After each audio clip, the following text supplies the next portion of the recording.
Halo bos, welcome back to my YouTube channel Zakaria Sidik. Oke teman-teman sekalian, teman-teman sobat tani dimanapun anda berada yang ada di Indonesia. Nah di kesempatan kali ini saya mau ngasih tahu nih, kenapa kok di pertanian Jepang itu sangat subur gitu ya, sangat bagus sekali tanamannya. Dan ini adalah salah satu rahasianya, bukan rahasia sih. Sebenarnya ini sudah umum ya, sudah umum dilakukan di Jepang maupun di Indonesia. Hanya saja di Indonesia sepertinya pengaplikasiannya masih belum maksimal. Nah ini teman-teman, saya udah ada di kebun ya. Ini di kebun bos kita. Ini udah di rotari ya teman-teman. Rahasianya pertanian Jepang kenapa kok bisa subur, tanahnya bagus banget gitu kan. Padahal di Jepang ini menggunakan menggunakan pupuk kimia full ya. Kalau bos saya itu full ya, kalau untuk sayur daun-daunannya itu pakai pupuk kimianya full ya, enggak campur-campuran pakai kohe ayam apa kohe sapi gitu enggak ya. Ini bisa dilihat, ini udah di rotari. Silahkan saksikan cuplikan ini dulu. Ini cuplikan ini adalah pada saat pengolahan pertama ya. Oke, bisa disaksikan kayak gitu kira-kira di rotari sampai gembur, padahal masih bekas ada tanamannya itu ya. Kemudian ini setelah di rotari pertama kayak gini teman-teman, bisa dilihat ini udah tumbuh suket ya, udah tumbuh rumput. Nah ini udah tumbuh rumput, tengok ini rumputnya, ini babadotan. Ini kalau di Indonesia ini biangnya apa virus Gemini virus. Ini kalau di Indonesia nih, kalau di cabai itu kan biasanya keriting kuning, itu inangnya tuh ini nih, babadotan ini ya. Sama ini rumput teki nih teman-teman. Nah jadi rahasianya itu di Jepang itu adalah pengolahan tanah yang maksimal, yaitu 2 bahkan lebih gitu ya, 2 sampai lebih pengolahan tanah seperti ini. Sudah dilakukan rotari pertama, kemudian nanti dipupuk. Oke, kita tengok ya pemupukannya ya. Ini tadi kita habis mupuk teman-teman. Jadi pupuk yang diaplikasikan apa teman-teman? Nah, ini kan banyak juga ya di kolom komentar nanya. Pupuk yang diaplikasikan di pertanian Jepang setelah rotari pertama yaitu menggunakan fosfat dan kapur ya. Kalau di Indonesia kita bisa menggunakan SP36 dengan kapur dolomit atau keptan ya. Ini bisa kita lihat nih teman-teman. Ayo disimak.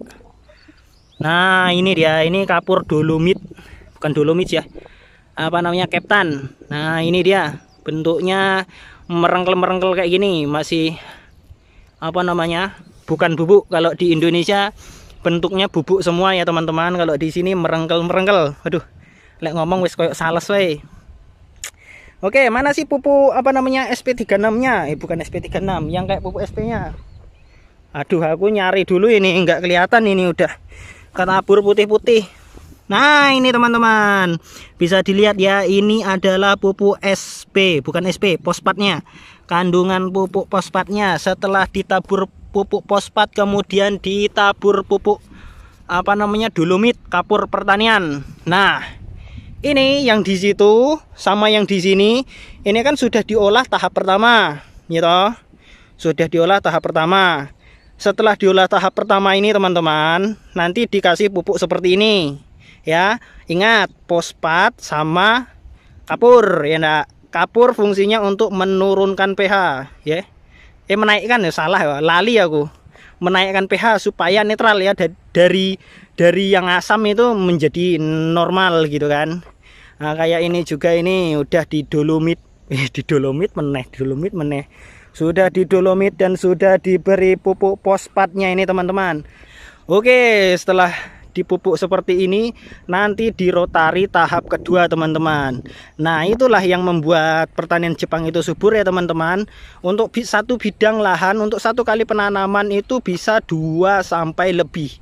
Rata-rata umumnya itu tuh 3 kali ya, 3 kali sampai 4 kali olah tanah ya, seperti itu. Kebetulan di sebelah sana itu tadi kita bekasnya udah mupuk ya, udah dirabuk pakai pupuk putih sama pupuk hitam ya, dolomit sama fosfat.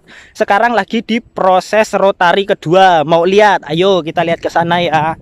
Ini demi kemajuan petani di Indonesia, ini tak belain bikin video ini ya. Semoga bermanfaat, disimak terus dari awal sampai akhir ya. Ini udah di rotari tahap pertama, yang di sana rotari tahap kedua. Kita tengok dulu ya teman-teman. Nah, aku kesini pakai sepeda ini teman-teman, maklum lah. Jadi apa, kerja apa luar negerian ini wes luar negerian. Kerjanya jadi buruh di luar negeri, tapi asik teman-teman. Ya selain kita dapat gaji, kita juga dapat ilmunya. Doakan aja nih teman-teman, nanti pulang ke Indonesia saya bisa nerapkan ini ya. Ayo yang belum subscribe, di subscribe dulu. Aduh asu, jalan elek. Aku ngambil jalan pintas teman-teman, biar singkat, cepat, padat. Ini tadi yang di belakang ini, aduh belenyek meneh. Piye toh? Nah ini teman-teman yang di belakang ini, padahal tadi siang kita habis panen kubis. Karena kubisnya busuk-busuk, jadi kubisnya langsung dirotari. Nah ini tengok teman-teman. Tuh ya, hasilnya langsung dirotari kayak gitu, langsung diratakan ya. Setelah diratakan ini kan tahap pengolahan tanah tahap pertama. Nanti dirotari lagi ya teman-teman. Dikasih pupuk putih sama hitam juga. Halo bos, wis cocok bro, aku jadi sales bos. Ini khusus untuk yang anu ya, apa untuk pertanian yo. Yang teman-teman yang konten-konten magangnya belum ya, nanti lagi ya. Kesel.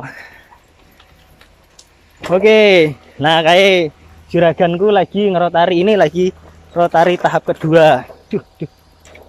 Kita udah pulang ini, tadi aku habis mupuk ngerabuk langsung tancap gas mumpung ketemu kan. Nah soalnya teman-teman di kolom komen banyak yang nanya, kok di pertanian Jepang subur-subur itu gimana. Nah ini tak tunjukkan salah satunya ya, supaya pertanian Jepang ini subur. Diantaranya banyak banget yang harus dilakukan. Yang pertama, pengolahan tanah kayak gini. Ayo teman-teman, ini disaksikan ya teman-teman ya, mumpung saya bisa ngambil videonya. Ini silahkan untuk teman-teman tani disaksikan videonya. Ini yang udah dikasih pupuk apa, pupuk fosfat sama kapurnya, langsung dirotari tahap kedua. Nah, bisa dilihat ya, ini masih ada nih pupuk fosfat sama kapurnya. Deloken yuk dilihat. Nah ini udah ada toh, masih ada toh. Terus langsung diolah tahap kedua. Nah ini deloken langsung apa, gembur nih guys, tuh lihatin. Mana kok nggak fokus. Nah ini langsung nyampur nih, ini pupuk fosfatnya, ini pupuk anunya nih. Nah, ini langsung kecampur ya deloken tuh, langsung kecampur. Ini yang menyebabkan pertanian di Jepang itu subur ya, karena langsung dicampur ya, tanah dan pupuknya itu langsung apa, kalisnya apa sih, langsung kecampur aduk ngono iki lho, merata gitu. Jadinya perakarannya bagus, serapan unsur haranya juga bagus ya teman-teman. Aduh rapenak aku di sawang karo juragan gue den ya. Wis ngene iki. Jadi teman-teman di Indonesia yang pengen menerapkan boleh juga, yang punya traktor roda 2, salah. Oh iya, traktor rotari Zena itu boleh juga ya teman-teman, dicoba. Dikasih pupuk dolomit, terus dikasih fosfat, terus dirotari tahap kedua. Setelah itu nanti dibiarkan, baru dikasih pupuk dasar NPK ya teman-teman sebelum ditanam. Oke. Kayak gitu. Ini gila, jondernya tinggi banget ini teman-teman. Sepeda aku ganggu apa ya?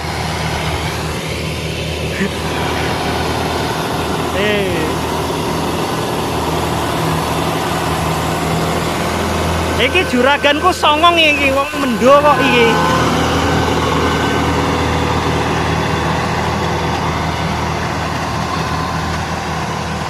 Oh, ini juragan aku ki songong iki. Wonge jan. Biasanya ini di kolom komen ini pasti banyak nih yang nanya, "Mas, dosisnya berapa, Mas?" Wah. Pertanyaannya banyak banget kalau soal pupuk, pasti dosisnya berapa, Mas? Padahal nanti di Indonesia diterapkan yang ngasal juga ya. Disuruh nimbang ya panggah ragelem ya. Tetap aja nggak mau disuruh nimbang ya, malas ya kan, kesuwen. Jadi gini teman-teman, di sini tadi itu pupuknya itu beratnya 20 kilo ya satu karung. Nah ini kan satu retsu ya, satu retsu. Pernah tak jelaskan di video sebelumnya ini satu baris ini disebutnya satu retsu. Jadi untuk satu karung itu dikasihkan ke dua baris ini kalau yang pupuk fosfatnya. Kalau yang ini apa namanya, yang apa dolomitnya itu satu karung ya, 20 gitu satu karung itu untuk satu retsu. Kalau yang fosfatnya satu karung itu untuk 2 retsu gitu teman-teman. Itu sebenarnya juraganku juga yang ngasal kok kayak gitu tuh ya, nggak taker-takeran. Kalau mesti nganggo takeran ngono ini di Indonesia ya susah, yo angel.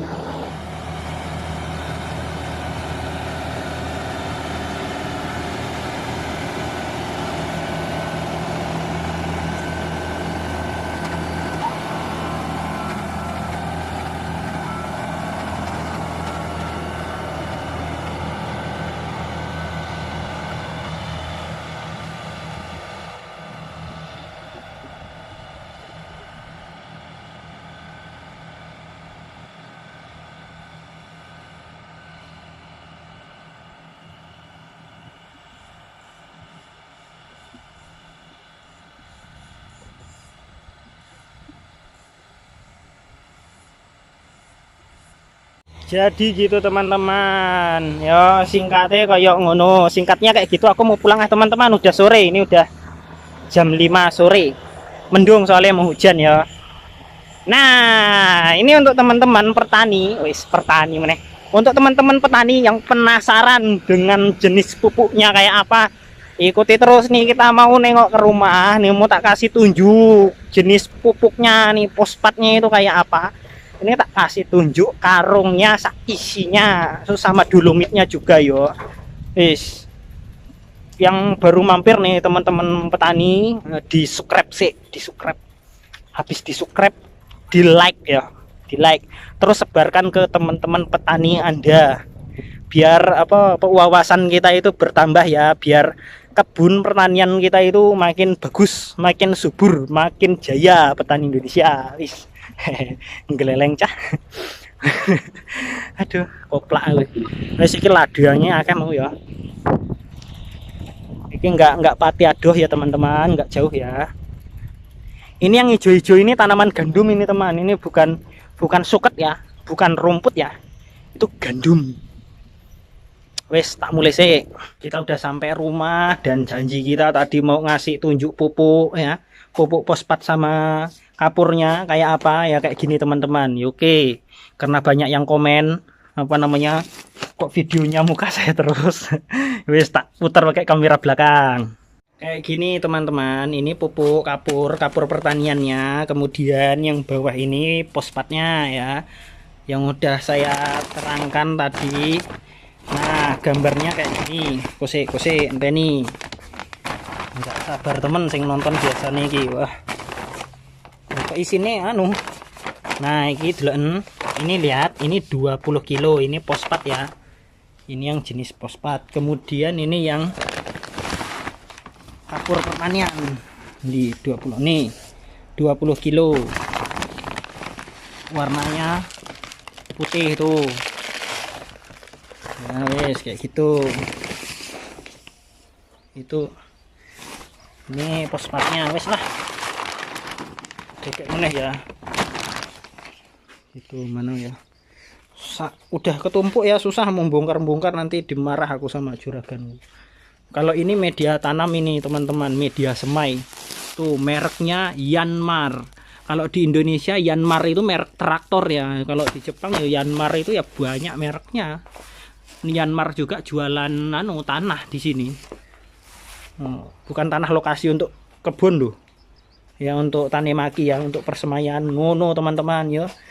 Ini SP 20 kilo, kapur dolomit 20 kilo. Jadi pakainya kapur sama dolomit untuk rotari tahap kedua. Aku kemarin bikin video toh tentang cabai toh. Nah nih wis ngelilir, ini cabenya udah, yang ditaruh di pot itu udah ngelilir, yang masih di sini masih kuning-kuning tuh. Jadi itu yang apa ya, ini tak pameri dulu lah bibit cabeku. Ini cabai rawit ini teman-teman, cabai rawit pedes, tapi yang hijau bukan yang putih. Kalau putih itu kayak cakra-cakraan bukan ya. kayak dewata, bukan ya, ini yang hijau. Nah, ini untuk teman-teman yang baru masuk ke channel YouTube saya, jangan lupa subscribe. Subscribe ya. Apa? Subscribe, like, share. No. Jangan lupa di subscribe, like, dan share supaya apa? Nanti kita bagi-bagi terus nih, apa namanya, video-video tentang pertanian yang mudah-mudahan bermanfaat ya untuk teman-teman. Nanti juga insya Allah saya pasca pulang dari Jepang ke Indonesia, saya mau tani juga ya, jadi disupport terus. Kalau saya tani sendiri enak bikin videonya, bisa bikin tutorial dari penyemaian ya, kayak ini nih, persemaian kubis ini teman-teman. Ini medianya yang tak bilangin tadi itu, ini medianya nih ya, dari persemaian, pemupukan, pengendalian hama penyakit, terus apa namanya, perawatan ya, perawatan mekanis maupun kimiawi, itu pengendalian ya, salah aku cuk. Wes kayak gitu ya. Jadi yang baru mampir di subscribe ya, di subscribe, di like, di share ke seluruh petani Indonesia biar merasakan semua manfaatnya ya, biar semuanya itu dapat inspirasinya ya. Mudah-mudahan ya, namanya petani di Indonesia itu memang perlu edukasi ya. Channel-channel kayak gini perlu didukung nih teman-teman, jangan channel tentang artis saja ya, biar pertanian kita makin makmur, kita bisa jadi petani milenial. Yes. Ya wes ngono wae, tak rampung sih, aku arep adus, wes kesel ngecaprak jadi sales. Ya wes ya, assalamualaikum.